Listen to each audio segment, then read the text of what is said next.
नामकरण क्यों इतना जरूरी है? हमारे सनातन धर्म में सदियों से चली आ रही ये प्रथा है कि जब भी कोई न्यू बॉर्न होता है किसी भी घर में तो वो एक नामकरण की पूजा रखवाते हैं, जिसमें किसी पंडित से या किसी न्यूमरोलॉजिस्ट से हम बच्चे को एक नाम देते हैं। उसके लिए एक अच्छा सा ऐसा शब्द ढूंढते हैं कि जो उसकी लाइफ को दिन प्रतिदिन तरक्की दे, उसका जीवन जो है एक बहुत ही अच्छी तरह से चले, जिसमें नेम, फेम और प्रॉस्पेरिटी उसको मिले। इस वीडियो के माध्यम से हम आज ये जानेंगे कि आपके नाम के कौन सा लेटर लकी है, कौन सा लेटर अनलकी है, कौन सा न्यूट्रल है, जो लेटर आपके नाम में आए हैं उनका क्या क्या इफेक्ट है, और कौन सा लेटर कितनी बार आया है, इसका भी क्या इफेक्ट पड़ता है आपकी लाइफ में। इन सब के बारे में डिटेल में जानकारी दूंगी। आपके नाम की क्या वैल्यू है, आपके नाम की कितनी एनर्जी है, वो यूनिवर्स के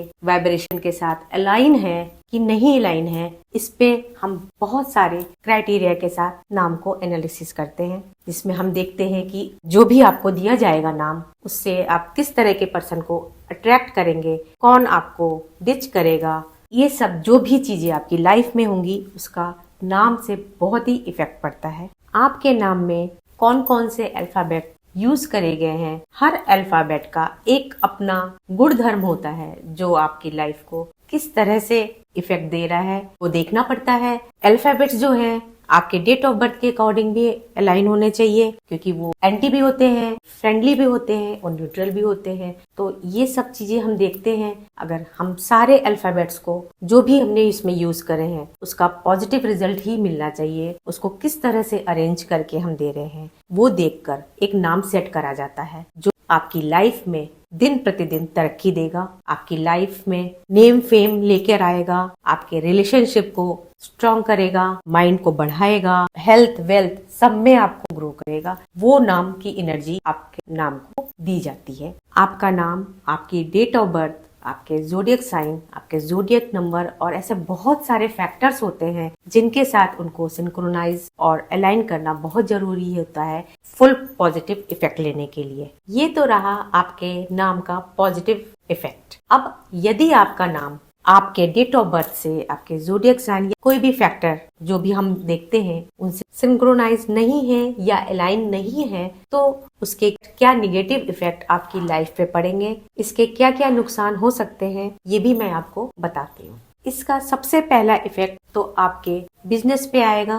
बिजनेस में आपको ग्रोथ नहीं मिलेगी, आप बार बार अपना बिजनेस चेंज करेंगे, उसमें आपको डाउनफॉल दिख सकता है। अगर कोई स्टेबल बिजनेस भी कर रहे हो और आपका नाम का जब इफेक्ट आया उस पे तो भी डाउनफॉल जाएगा। उसी तरह आपका प्रोफेशन पे भी आपको इफेक्ट पड़ेगा उसका। अपने प्रोफेशन में खुश नहीं रहेंगे, आप जॉब टू जॉब स्विच करते रहेंगे, कभी आपको अच्छा एनवायरनमेंट नहीं मिलेगा, कभी आपकी मनचाही जॉब नहीं मिलेगी, कभी सैलरी आपको आपकी मनचाही नहीं मिलेगी। तो ऐसे सारे डाउनफॉल का रिलेशन हमारे नाम से आता है। चलिए बात करते हैं कि हेल्थ पे क्या इफेक्ट आएगा आपके नाम का। हेल्थ पे बहुत ज्यादा इफेक्ट आता है कि अगर आपका नाम सही से अलाइन नहीं होगा, क्योंकि आपने देखा होगा कि कई बार फीमेल्स जो होती हैं शादी के बाद वो बीमार रहने लगती हैं। क्यों? क्योंकि उनका सरनेम बदल जाता है। अगर पहला नाम उनका सही है जो पॉजिटिव रिजल्ट दे रहा है और शादी के बाद उन्होंने सरनेम चेंज किया और अगर वो नाम एंटी हो गया आपकी डेट ऑफ बर्थ के हिसाब से, तो फिर वो सारा असर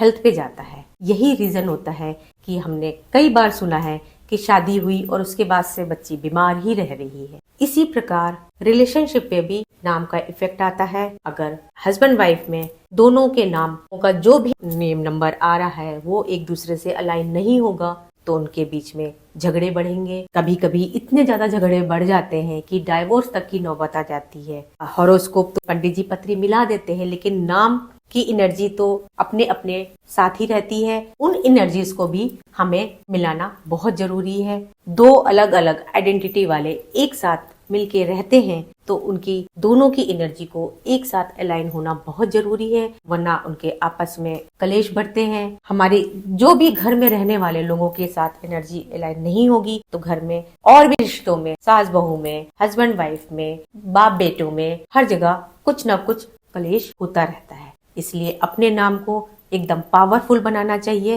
और जिससे वो हर किसी के साथ अलाइन हो सके।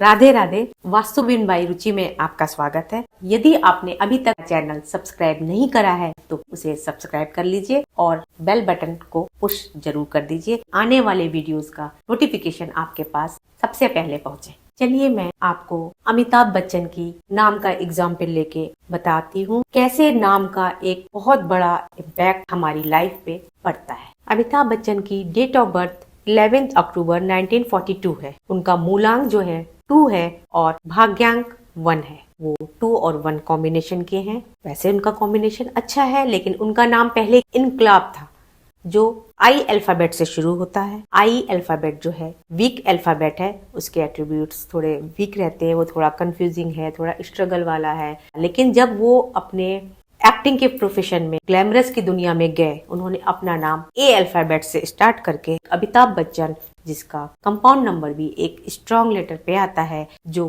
क्रिएटिविटी का नंबर है, एक्टिंग का और ग्लैमरस का एक नंबर है, उस नाम पे अपने नाम को लेकर आए। वो भी जरूर उनको किसी एक अच्छे न्यूमरोलॉजिस्ट ने ही सजेस्ट किया होगा। उसके बाद आपको पता है कि उनको कैसा नेम और फेम मिला।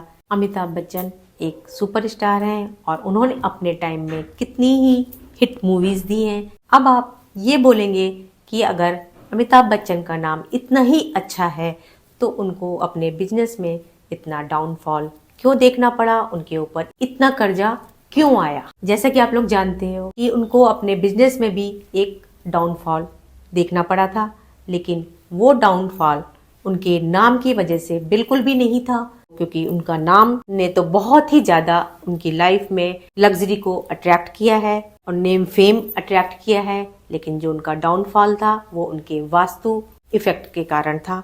उनके घर में वास्तु दोष था जिसको उन्होंने सही करा। फिर जब दूसरे घर में वो गए, उसके बाद उनको केबीसी मिला। वो दिन पर दिन ग्रो करते ही चले गए। चलिए जानते हैं कि अमिताभ बच्चन को जो उनका नेम नंबर आ रहा है और उनकी डेट ऑफ बर्थ के साथ जो भी zodiac number and planet number, बहुत सारे क्राइटेरिया हैं जिसके अकॉर्डिंग देखते हैं, उसके अकॉर्डिंग उनको कैसे बेनिफिट दे रहा है।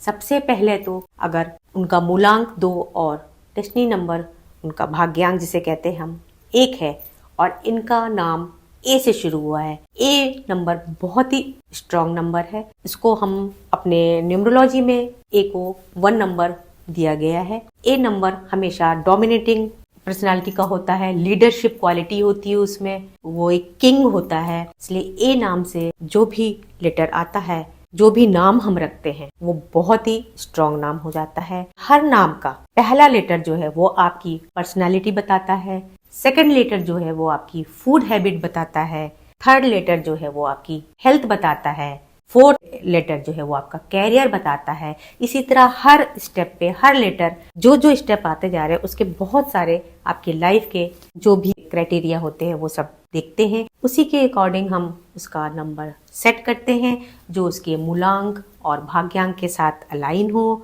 और भी बहुत सारी चीजें होती हैं। उनके डेट ऑफ बर्थ के पिरामिड के नंबर के साथ भी अलाइन होना जरूरी है, ज़ोडिएक नंबर के साथ भी अलाइन होना जरूरी है। उसी के हिसाब से हम नाम डिजाइन करते हैं और उसका पूरा फुल पॉजिटिव इफेक्ट हमें मिले, इस हिसाब से हमें नाम सेट करना चाहिए। अब जैसा कि मैंने ए नंबर को बहुत स्ट्रॉन्ग बता दिया, तो आप सब लोग अपना नाम ए से रख लें, ऐसा पॉसिबल नहीं है, क्योंकि वो जो फर्स्ट लेटर है वो हमारी डेट ऑफ बर्थ के साथ, हमारे डेस्टिनी नंबर के साथ और हमारे ज़ोडिएक नंबर के साथ, सबके साथ अलाइन होना बहुत जरूरी है। स्पेशली हमारे प्रोफेशन के साथ भी बहुत जरूरी है हमारे नाम का कंपाउंड नंबर, कि हमें किस प्रोफेशन के लिए कौन सा नंबर बेनिफिट देगा। वो सारी चीजें, सारे फैक्टर्स हम देखकर फिर हम नाम रखते हैं। उसी तरह आपको भी अपना नाम रखना चाहिए और हर व्यक्ति के लिए जिसकी डेट ऑफ बर्थ जो है उसके अकॉर्डिंग उसके लिए एक स्ट्रॉन्ग लेटर अलग होता है। हर किसी को हर अल्फाबेट नहीं सूट करेगा और हर किसी को हर अल्फाबेट ऐसा भी नहीं है कि उसके लिए एंटी होगा या हर किसी के लिए वो पॉजिटिव होगा। तो डेट ऑफ बर्थ के अकॉर्डिंग अलाइन करना बहुत जरूरी है। हमारे इंग्लिश की वर्णमाला में 26 अल्फाबेट्स होते हैं। कुछ अल्फाबेट्स स्ट्रॉन्ग होते हैं, कुछ अल्फाबेट्स वीक होते हैं, कुछ न्यूट्रल होते हैं, वो सब हमें देखने होते हैं। साथ ही हमें ये भी देखना पड़ता है कि कौन सा अल्फाबेट किसी नाम में कितनी बार आ रहा है, उसका भी अलग इम्पैक्ट आता है हमारे नाम पे। अगर 2 बार या 3 बार या 4 बार रिपीट हो रहा है तो उसका अलग इफेक्ट आएगा। जैसे कि एग्जाम्पल के तौर पे मैं बताती हूँ कि यदि किसी नाम में ए लेटर 5 टाइम्स या 6 टाइम्स आ रहा है तो हेयर रिलेटेड या स्किन रिलेटेड प्रॉब्लम जरूर होगी, उसके हेयर फॉल जरूर हो रहा होगा। ये आप चेक कर सकते हो। मेरी एक नोन में मेरे पास आई थी, उनका नाम आकांक्षा अग्रवाल था। उनके नाम में ए जो है 6 या 7 टाइम्स आ रहा था, जो उनको बहुत सारे इश्यूज दे रहा था। उनकी इम्यूनिटी लो थी, उनके हेयर फॉल बहुत ज्यादा हो रहे थे, उनको स्किन की प्रॉब्लम हो रही थी, उनकी बोन्स वीक हो रही थी। उनका नाम जब हमने सेट करा, ए मैक्सिमम 4 टाइम्स रख सकते हो अपने नाम में, हमने उस हिसाब से उनका नाम सेट करके दिया। उसके बाद उनको उनकी लाइफ में काफी पॉजिटिव चेंज देखने को मिले। कुछ रेमेडीज भी थी साथ में, तो उन्होंने करी, वो बहुत खुश हैं आज। चलिए हम जान लेते हैं कि ऐसे कौन से अल्फाबेट्स हैं। आपको कुछ अल्फाबेट्स मैं बताती हूँ जिन आपको नाम कभी नहीं रखना चाहिए। जैसे कि वाई से स्टार्ट नहीं करना चाहिए। वाई जो है बहुत ही लो कॉन्फिडेंस उस व्यक्ति के रहेगा जिसका नाम वाई से स्टार्ट होगा, उसकी इम्यूनिटी भी लो रहेगी। उसी तरह हम एन को भी अवॉइड करते हैं। एन जो है बहुत ही एक्सट्रीमिस्ट बना देता है किसी चीज को और उसको हेल्थ इश्यूज बहुत आते हैं। पी भी एक वीक नंबर है, टी भी एक वीक नंबर है। इन अल्फाबेट से हमें नाम को अवॉइड करना चाहिए। चलिए जान लेते हैं एज पर न्यूमरोलॉजी कौन से लेटर स्ट्रॉन्ग होते हैं जिससे आप नाम रख सकते हैं। सबसे पहला ए है, ई है, सी है, यू है, वी है, ये सारे स्ट्रॉन्ग लेटर्स हैं। लेकिन आपको साथ साथ ये भी देखना पड़ेगा कि वो आपके डेट ऑफ बर्थ के साथ अलाइन होने चाहिए। नेम न्यूमरोलॉजी बहुत ही वास्ट सब्जेक्ट है, इसमें बहुत सारे फैक्टर्स हमें देखने पड़ते हैं। आपकी डेट ऑफ बर्थ के साथ अलाइन करने के लिए क्या आपको देना है जिससे आपका नाम एक स्ट्रॉन्ग नाम बन सके और आपकी लाइफ में आपको सक्सेस मिल सके। यदि आप भी अपना नाम एक स्ट्रॉन्ग नेम नंबर पे लाना चाहते हैं जिससे आपकी लाइफ में, आपके बिजनेस में, आपके कैरियर में, आपकी हेल्थ में, आपके रिलेशनशिप में आपको पॉजिटिव इम्पैक्ट आए, तो आप हमसे जरूर जुड़े, जिसमें मैं आपको एक कस्टमाइज और स्ट्रॉन्ग नाम बना के आपको दूंगी। कॉन्टैक्ट इन्फॉर्मेशन आप हमारी स्क्रीन पे या डिस्क्रिप्शन में आपको डिटेल्स मिल जाएंगी। राम राम जी।